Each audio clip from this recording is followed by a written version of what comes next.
Hello అందరికీ, ఎంతోమందికి ఇష్టమైన చేపల పులుసు ఎలా చేయాలో చూద్దాం.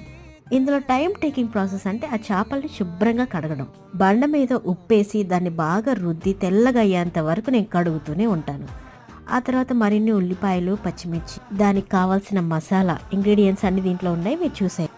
అవన్నీ వేసుకున్న తర్వాత కాస్త ఎక్కువగా పట్టేది చింతపండు పులుసు అనమాట. అది నేను మా వారు చేపలు తెస్తున్నానని చెప్పినప్పుడే నానబెట్టేశాను, ఎందుకంటే అది బాగా నానితేనే గుజ్జు బాగా వస్తుంది కాబట్టి. తర్వాత అది కూడా వేసుకొని బాగా మరగబెట్టాలి. మరుగుతున్న ఈ పులుసులో చేప ముక్కల్ని వేసానండి. ఇంకేముంది, ఒక 10 నిమిషాలు హై ఫ్లేమ్లో, ఆ తర్వాత కొంచెం మీడియం ఫ్లేమ్లో పెట్టేస్తే ఎంతో టేస్టీగా ఉండే చేపల పులుసు రెడీ అనమాట. దీని ప్రాంతాన్ని బట్టి వేరు వేరు స్టైల్లో వండుతారు. నేనైతే ఎప్పుడు ఇలాగే రొటీన్గా వండుతాను.